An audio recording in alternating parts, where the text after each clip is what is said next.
Well, good afternoon, everybody. Aloha. It's wonderful to be here in Hawaii, and man, I can't tell you how I wish I was as relaxed as some of you in your beautiful shirts. Here I am in my, whatever you call it, uniform, some would say. But it is such a pleasure to be here. Mr. Mayor, it's great to be here with you, and Maisie, thank you. It's wonderful to see you, Senator. I'm very happy to see you. Thanks for being here. Governors, thank you for being here very much. Ladies and gentlemen, distinguished guests all, it's a great, great pleasure for me to be able to be here. And President Morrison, thank you very much for that generous introduction. I appreciate it very much. Charles was way ahead of the curve, folks, in seeing the trend towards regionalism in the Asia-Pacific in the early 1990s, and he was calling for community building within East Asia well before it became a standard topic of discussion on the think tank circuit.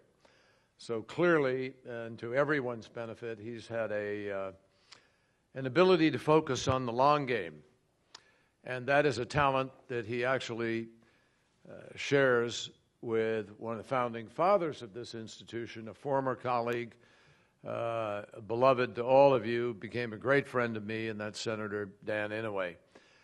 During my sort of latter years, I actually moved up to about 7th in seniority or something in the United States Senate. Had I not been appointed to this job with all of the retirements that are taking place, I don't know, I might have been 3rd or 4th or something, which is kind of intimidating. But as a result of that, I got to sit beside the great Dan Inouye for 4 or 5 years in the Senate. Our desks were beside each other. And we became very good friends. He was one of the early supporters of mine when I decided to run for president in 04, 03. But most importantly, Dan Inouye, as all of you know, was a patriot, above all, who commanded remarkable respect and affection of all of his colleagues. And Hawaii was so wise to keep him in office for so many years. Having just visited yesterday Guadalcanal, having stood up on what was called Bloody Ridge, Edson's Ridge, and walked into one of the still remaining bunkers that Marines were dug in on against 3,000 plus Japanese who kept coming at them wave after wave in the evening. It was a remarkable sense of the battle that turned the war, and no place knows the meaning of all of that better than here in Hawaii. Yesterday commemorated really one of the great battles of the Second World War. And so it gave me a chance to reflect with special pride and with humility about Dan's service to our country. He was a hero in the war against difficult circumstances, which we all understand too well. But he became the first Japanese American to serve in the House of Representatives and the United States Senate against all the odds of what was still a prevailing sense in our country of misunderstanding between people. And he just never let that get in the way. He shared a very personal commitment to strengthening ties between the United States and the Asia-Pacific. And that's why he championed the East-West Center for decades. And I want you to know that President Obama and I strongly support your mission of bringing people together to think creatively about the future of our role in the region and how we overcome the kinds of inherent visceral differences that sometimes are allowed to get in the way of relationships and, frankly, in the way of common sense. We remember too well in America that slavery was written into our Constitution long before it was written out of it. And we all know the struggle that it took, excuse me, to write it out. So as we look at the world today, complicated, difficult, tumultuous, volatile, for so many of us who have spent decades working on issues central to the Asia-Pacific, there's actually something particularly exciting about this moment. It's almost exhilarating when you look at Asia's transformation. And like Dan Inouye, I have had the privilege, as many of you have here, I can see, you've lived a lot of that transformation firsthand. A number of excuse me, it's the virtue of many hours in an airplane. A number of my ancestors from Boston and from Massachusetts were merchants whose ships dropped anchor in Hong Kong as they plied the lonely trade routes to China. My grandfather actually was born in Shanghai and was a businessman who had partnership with a Chinese businessman. So in our family and in Massachusetts, we've had a long sense of the possibilities and of this relationship. Today, East Asia is one of the largest, fastest growing, most dynamic regions in the entire world. And when the Trans-Pacific Partnership negotiations are complete, about 40% of global GDP will be linked by a high-standard trade agreement, a trade agreement that creates a race to the top, not a race to the bottom, where people understand the rules of engagement and there's accountability and transparency, and businesses and capital know exactly what the rules of the road will be, so they're attracted to invest each in each other's countries. After college, I had the privilege of serving in the United States Navy. And I went through Pearl Harbor. I had a remarkable several days here as a young officer on a frigate before we set sail to cross the Pacific. And, I drove all over the island, everywhere, even places I probably wasn't supposed to. But I loved it, and then spent a second tour in the rivers of Vietnam. And back then, the word Vietnam, just saying Vietnam, carried with it an ominous meaning. It meant war. It meant huge dissent in America, families torn apart. But today, Vietnam, when you say it, has a whole different meaning to most people. It's now a dynamic country filled with economic opportunity. It's a market for our businesses and our investors. It's a classroom for our children. It has one of the largest Fulbright programs in the world. And it's a partner in tackling regional economic and security challenges. Such extraordinary transformations have actually become almost the norm in this region. I'll never forget, 15 years ago, I visited in then Burma, no confusion with Myanmar, but now people choose what they want to call it.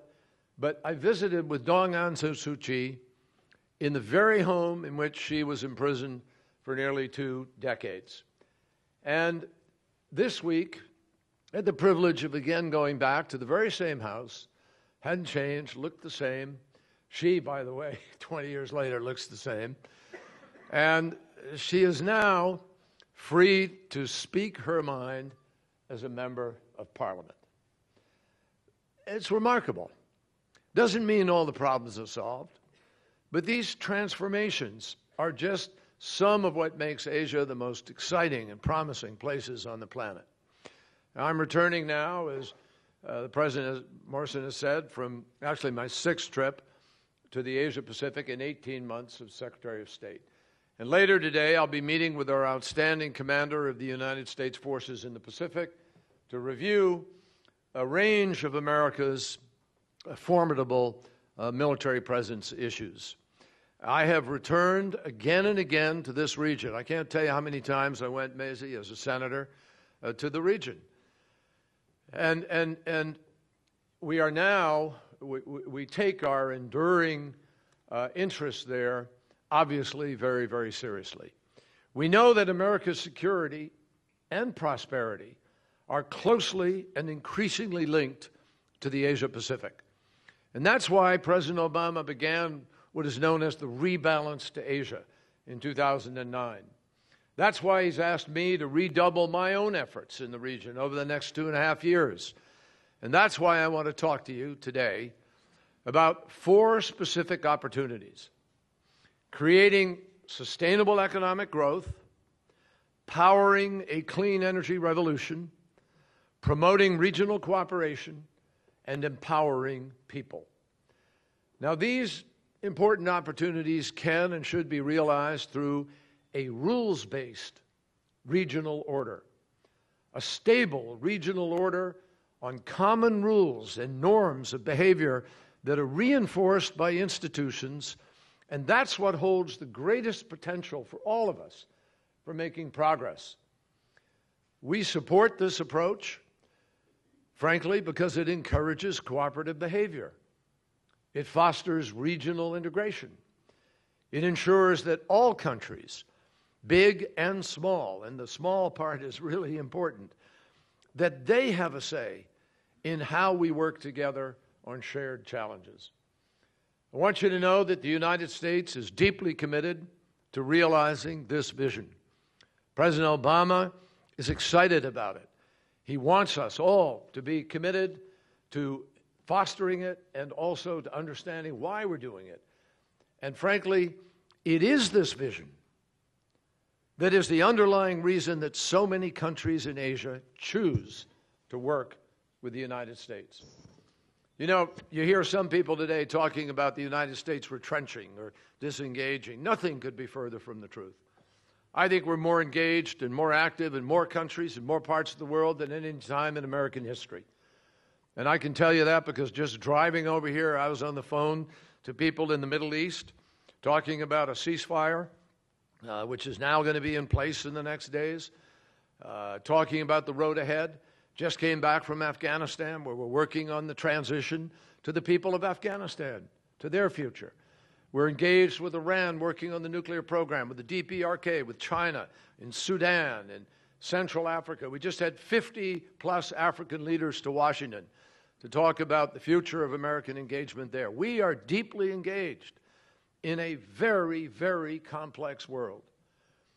But this speech and this moment here at the university and at the center and the trip that I've just made to Asia are meant to underscore that even as we focus on those crises that I've just listed and on conflicts that dominate the headlines on a daily basis and demand our leadership, even as we do that, we will never forget the long-term strategic imperatives for American interests. As Secretary of State, my job isn't just to respond to crises. It's also about defining and seizing the long-term opportunities for the United States. And having just traveled to Burma, Australia, and the Solomon Islands, I can tell you that nowhere are those strategic opportunities clearer or more compelling than in Asia Pacific. That's why we are currently negotiating a comprehensive and ambitious Trans-Pacific Partnership Agreement that will create thousands of new jobs here in America, as well as in other countries, and it will spur this race to the top, not to the bottom. It raises the standards by which we do business. That's why we're elevating our engagement in multilateral institutions, from the ASEAN Regional Forum to the East Asia Summit. And that's why we are revitalizing our security partnerships with our treaty allies, Japan, Australia, South Korea, and the Philippines. And that's why we are standing up for the human rights and the fundamental freedoms that people in Asia cherish as much as any people in the world. I have no illusions about the challenges, and nor does President Obama. They're complex in this 21st century. In many ways, far more complex than the bipolar East-West, Soviet Union versus West world, the Cold War that many of us grew up in. This is far more complicated. It's far more, in many ways, like 19th century and 18th century diplomacy with states, asserting their interests in different ways, and with more economic players in the planet than we had in the 20th century, with power and with a sense of independence. But what I want to emphasize to you all today is there is a way forward. This is not so daunting that it's indescribable as to what we can do. So how do we make our shared vision a reality for the region and ensure that Asia contributes to global peace and prosperity. First, we need to turn today's economic nationalism and fragmentation into tomorrow's sustainable growth. I say it all the time. Foreign policy is economic policy, and economic policy is foreign policy. They are one and the same. There's no denying that, particularly in Asia Pacific. Asia Pacific is an engine of global economic growth. But we can't take that growth for granted, because we face something that is really a common challenge. Across the world, we have seen a staggering growth in youth populations. At the Africa Summit, it was just underscored to us, there are 700 million people under the age of 30.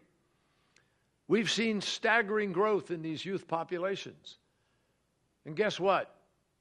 In the 21st century, in 2014, when everybody's running around with a mobile device and everybody's in touch with everybody every day, all the time, all of these people are demanding opportunity, they're demanding dignity, and juxtaposed to their hopes, a cadre of extremists, of resistors, of naysayers, are waiting to seduce many of those young people into accepting a dead end.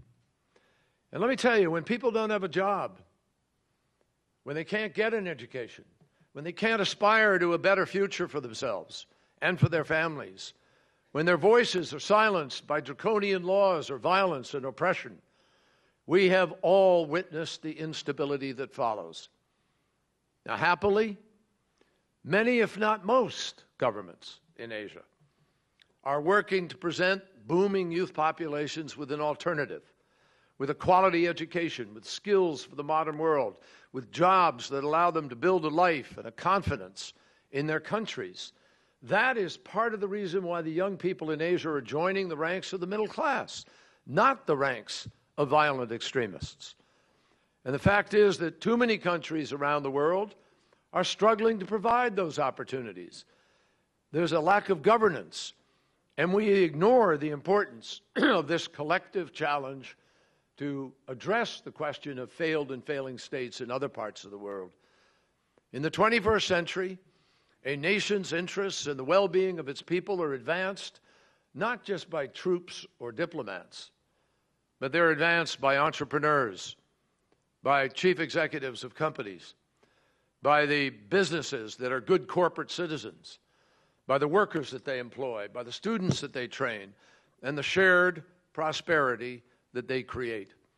That is why we are working with partners across the Asia Pacific to maintain and raise standards as we expand trade and investment by pursuing a comprehensive Trans-Pacific Partnership Agreement. Now, the TPP represents really an exciting new chapter in a long history of America's mutually beneficial trade partnerships with the countries of the Asia Pacific. It is a state-of-the-art 21st century trade agreement, and it is consistent not just with our shared economic interests, but also with our shared values. It's about generating growth for our economies and jobs for our people by unleashing a wave of trade, investment, and entrepreneurship. It's about standing up for our workers and protecting the environment and promoting innovation. And it's about reaching for high standards to guide the growth of this dynamic regional economy. And all of that is just plain good for businesses, it's good for workers, it's good for our economies. And that's why we must get this done. Now, every time I travel to Asia, I have the privilege of meeting with young entrepreneurs and business leaders. In fact, at the Africa Summit the other day, we had this wonderful group of young African leaders, all entrepreneurs, all these young kids in their 20s, doing extraordinary things. It's called the Young African Leaders Initiative, which President Obama started. In Hanoi last December, I launched the Governance for Inclusive Growth program to support Vietnam's transition to a market-based economy. I've met with entrepreneurs in Seoul and Manila to talk about how we can drive innovation. On Saturday, I discussed with my ASEAN counterparts the framework for creating business opportunities and jobs that we call Expanded Economic Engagement, or E3. And just yesterday, I met with business leaders in Sydney, Australia, to explore ways to reduce the barriers to trade and investment. To broaden the base of support for this strategy, we need to focus not only on rapid growth, but we also need to focus on sustainability. And that means making the best use of regional institutions. President Obama will join APEC economic leaders in Beijing this fall to focus on promoting clean and renewable fuels and supporting small businesses and women's participation in the economy and expanding educational exchanges. And just a few days ago, I met with ministers from the Lower Mekong Initiative countries to deepen our partnership and help them wrestle with the challenges of food and water and energy security on the Mekong River. Ultimately, the true measure of our success will not be just whether our economies continue to grow, but how they continue to grow. And that brings me to our second challenge. We need to turn today's climate crisis into tomorrow's clean energy revolution. Now, all of us in this room understand climate change is not a crisis of the future. Climate change is here now. It's happening all over the world. It's not a challenge that's somehow remote and that people can't grab onto. But here's the key. It's happening at a rate that should be alarming to all of us, because everything the scientists predicted, and I'll tell you a little addendum. Al Gore, I had the privilege of working with Al Gore and Tim Wirth and a group of senators, Jack Hines, back in the 1980s, when we held the first hearing on climate change in 1988. That's when Jim Hansen from NASA came forward and said, it's happening. It's happening now, in 1988. In 1992, we had a forum down in Brazil, Rio, the Earth Summit. George Herbert Walker Bush participated. We came up with a voluntary framework to deal with climate change, but voluntary didn't work. And for 20 years, nothing much happened. Then we went to Kyoto. We went to all these places to try to do something. And here we are in 2014 with a chance next year in 2015 to do it. And what's happening is the science is screaming at us. Ask any kid in school. They understand what a greenhouse is, how it works, why we call it the greenhouse effect. They get it. And here's what. If you accept the science, if you accept that the science is causing climate to change, you have to heed what those same scientists are telling us about how you prevent the inevitable consequences and impacts. You can't, that's why President Obama has made climate change a top priority. He's doing by executive authority what we're not able to get the Congress to do. And we're working very hard to implement the Climate Action Plan and lead by example. We're doubling the fuel efficiency of cars and trucks on America's roads. We've developed new standards that ensure that existing power plants are as clean as possible and as efficient as possible. And we're committed to reducing greenhouse gases in emissions in the range of about 17% below 2005 levels by 2020. So we're heading in the right direction. But make no mistake about it, our response has to be all hands on deck. By definition, rescuing the planet's climate is a global challenge that requires a global solution, and nowhere is all of this more evident than in the Asia-Pacific. And no two nations can have a greater impact or influence on this debate or this challenge than China and the United States. During the strategic and economic dialogue last month, Secretary of Treasury Jack Lew and I were in Beijing for 2 days, and we and China together sent a clear message. The world's two largest greenhouse gas emitters, United States and China, are committed to advancing a low-carbon economic growth pattern and significantly reduce our country's greenhouse gases. And we're working together to launch demonstration projects on carbon capture, utilization, and storage. We're adopting stronger fuel efficiency standards for heavy and light-duty vehicles. We're advancing a new initiative on climate change and forests because we know that the threat of deforestation and its implications of a changing climate are real, and they're grave, and they're growing. And I just say to you, you know, this is not an issue on which you can be half pregnant. There's no such issue. If you accept the science, you have to accept that you have to do these things about it. Now, the United States and China have a special role to play in reducing emissions and developing a clean energy future. But everybody, every nation has a stake in getting it right. I just came from the Solomon Islands yesterday, 1,000 islands, some of which could be wiped out if we don't make the right choices. The Pacific Islands across the entire Pacific are vulnerable to climate change. And just yesterday, I saw with my own eyes what sea level rise would do to parts of it. It would be devastating. Entire habitats destroyed, entire populations displaced from their homes, in some cases, entire cultures wiped out. They just had flash flooding in Guadalcanal, unprecedented amounts of rainfall. And that's what's happened with climate change. Unprecedented storms, unprecedented typhoons, unprecedented hurricanes, unprecedented droughts, unprecedented fires, major damage, billions and billions of dollars of damage being done that we're paying for instead of investing those billions of dollars in avoiding this in the first place. That's why we are deepening our partnerships with the Pacific Island nations and others to meet immediate threats and long-term development challenges. And we're working through USAID and other multilateral institutions to increase the resilience of communities. And we're elevating our engagement through the Pacific Islands Forum. And we've signed maritime boundaries, new maritime boundaries, with Kiribati and the Federated States of Micronesia in order to promote good governance of the Pacific Ocean and peaceful relations among island nations.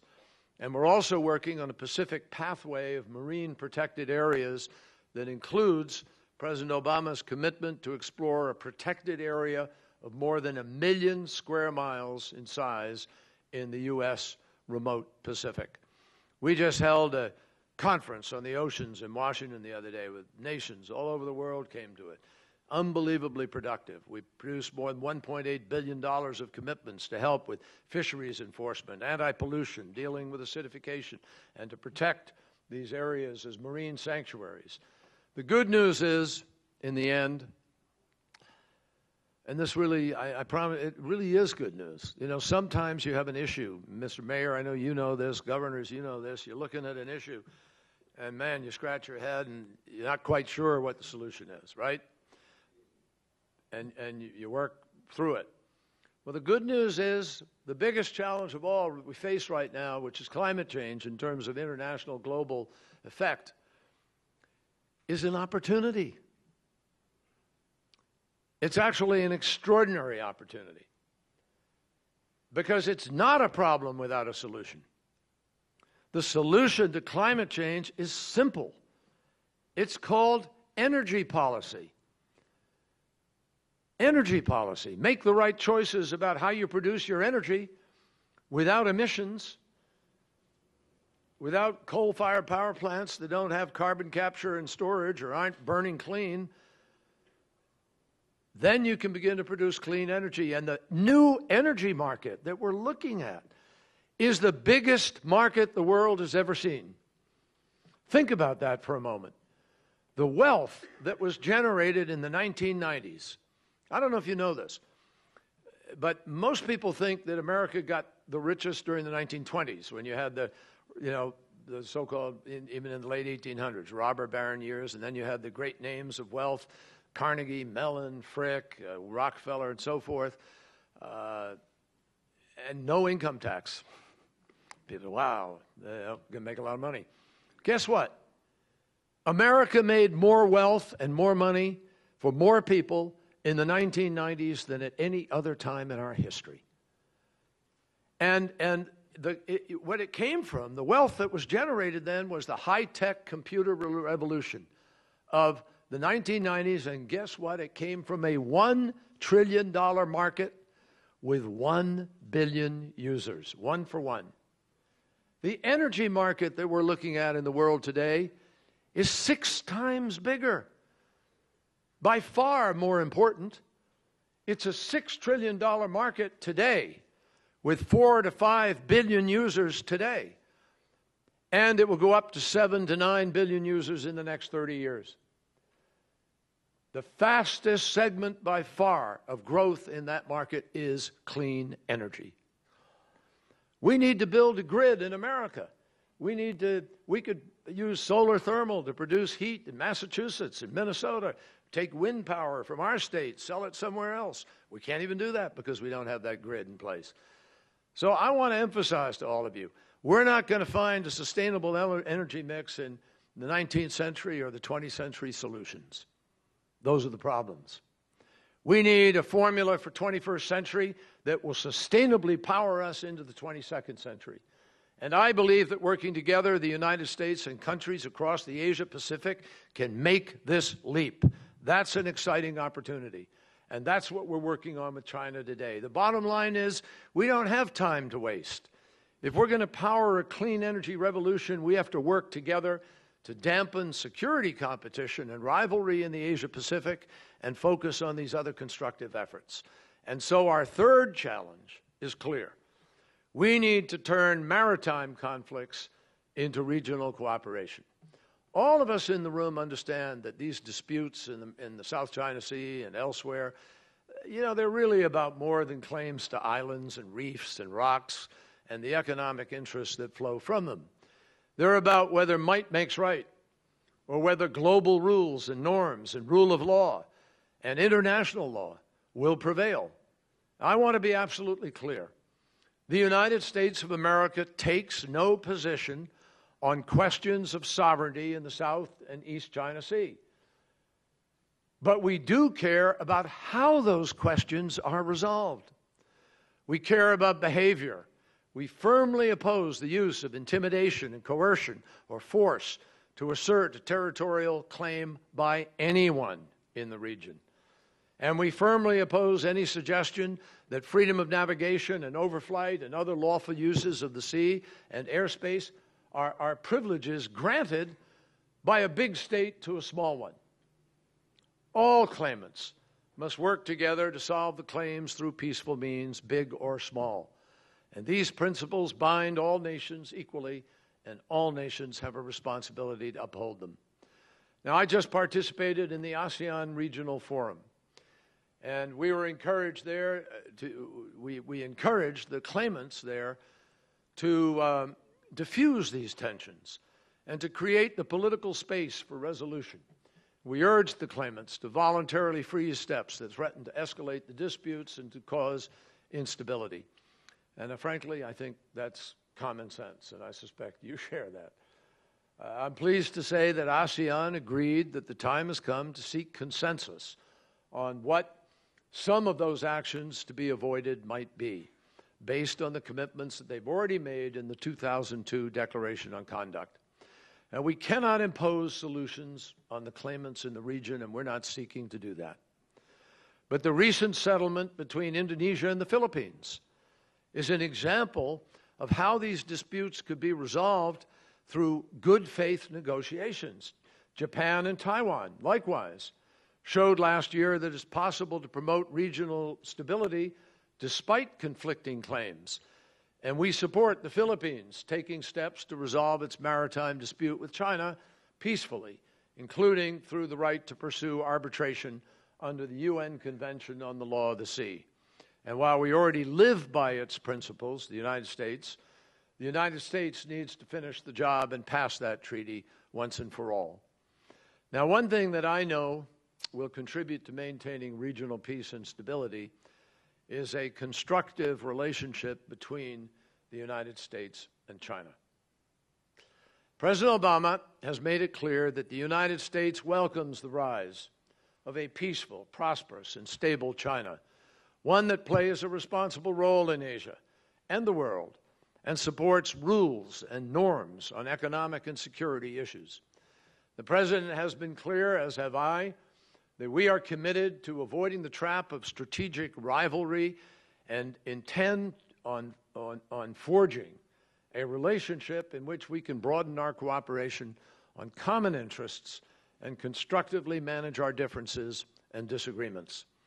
But make no mistake, this constructive relationship, this new model relationship of great powers, is not going to happen simply by talking about it. It's not going to happen by engaging in a slogan or pursuing a sphere of influence. It will be defined by more and better cooperation on shared challenges.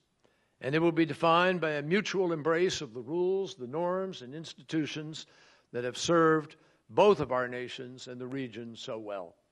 I'm very pleased that China and the United States are cooperating effectively on the Iran nuclear talks, and we've increased our dialogue on the DPRK.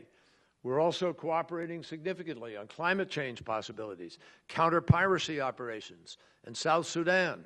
So we are busy trying to define a great power relationship by the places where we can find mutual agreement and cooperation.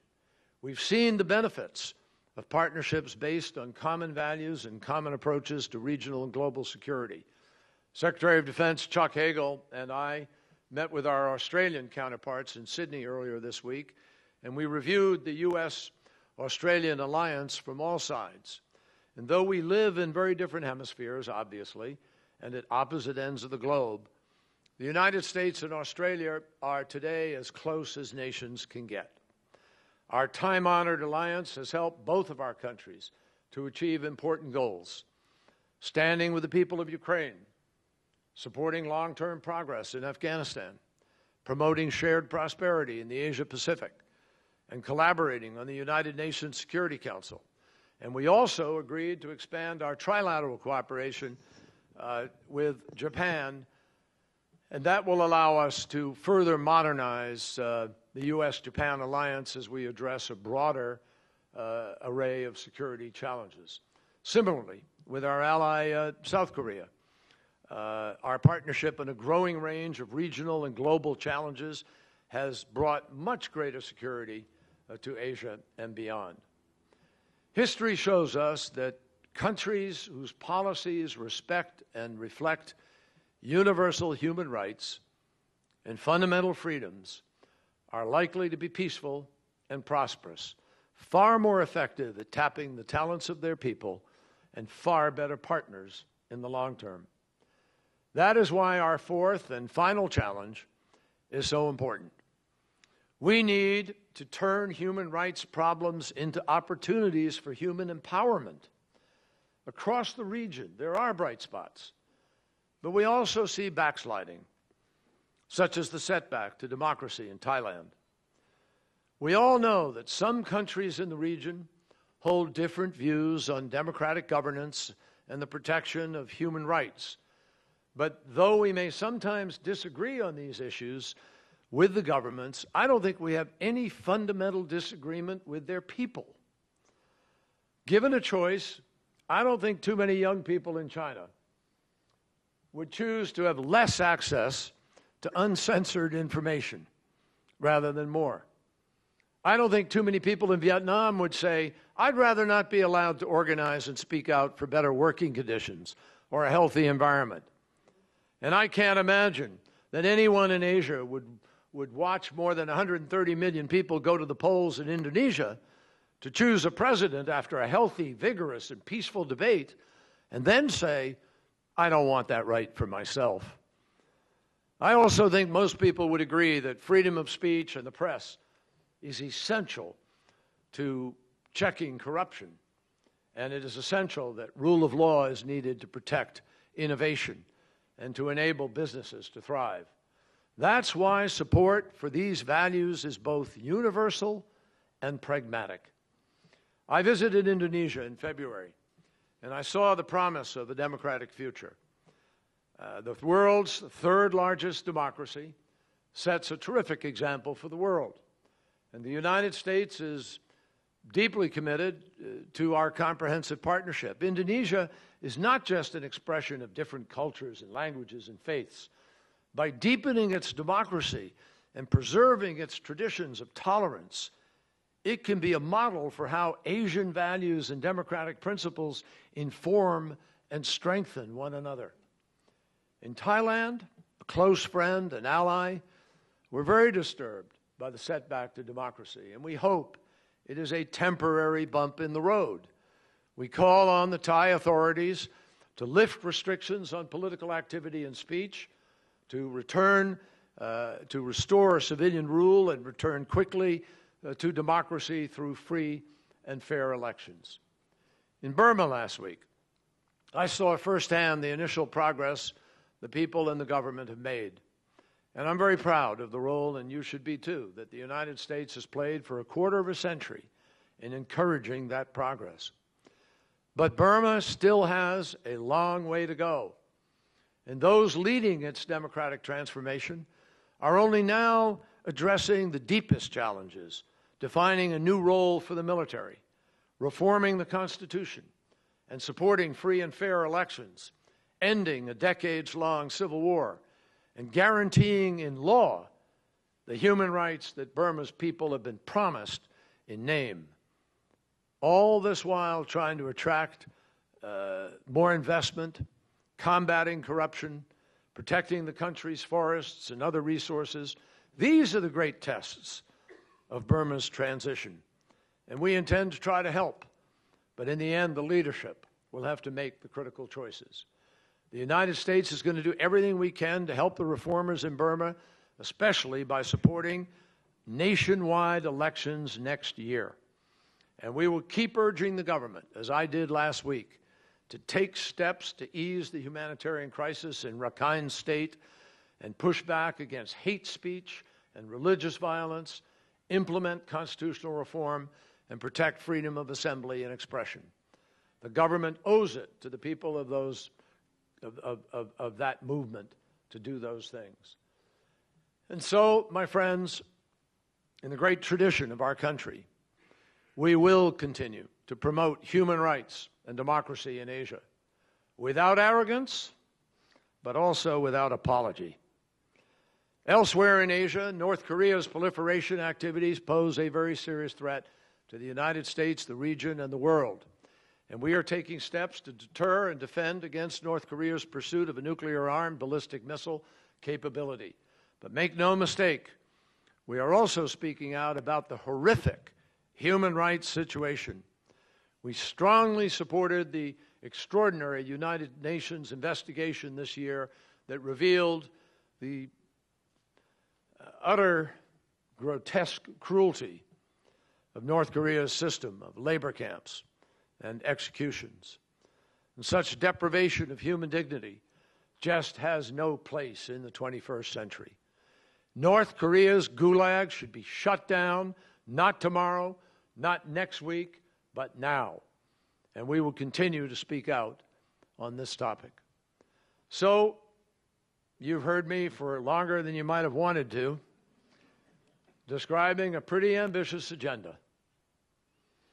And you're right, it's a big deal. We are super engaged. We are ambitious for this process, completing the TPP negotiations, creating sustainable growth, powering a clean energy revolution, managing regional rivalries by promoting cooperation and empowering people from all walks of life. That's how we're going to realize the promise of the Asia-Pacific. And this is a region whose countries can and should come together, because there's much more that unites us than divides us. This is a region that can and should meet danger and difficulty with courage and collaboration. And we are determined to deliver on the strategic and historic opportunities that we can create together. That's why, together with our Asian partners, we're developing modern rules for a changing world. Rules that can help economies grow strong and fair and just, with protections for the environment, safeguards for the people who have both too often been left behind. That's why we're building a region where Asia's major cities are no longer clouded with smog and smoke, and where people can depend on safe food and water and clean oceans, clean air, and shared resources from its rivers and its oceans, and with a sense of responsibility, one generation passes on to the next to preserve all of that for the future. That's why we're building a region where countries peacefully resolve their differences over islands, reefs, rocks, by finding the common ground on the basis of international law. And that's why we're building a region that protects the universal human rights and fundamental freedoms that make all nations stronger. There is still a long road ahead, but nothing gives me more hope in the next miles of the journey than the courage of those who have reached a different and more hopeful kind of future. And that is the story that I want to leave you with today. When I became a senator, getting increasingly more and more involved in the region as a young member of the committee and then later as chairman of the subcommittee on Asian and Pacific Affairs, the first trip I took, 1986, was to the Philippines. Strongman Ferdinand Marcos had called a sham, snap election to fake everybody, to prove how in charge he was, to preserve his grasp on power. President Reagan asked Senator Richard Lugar and me to be part of a delegation to observe those elections.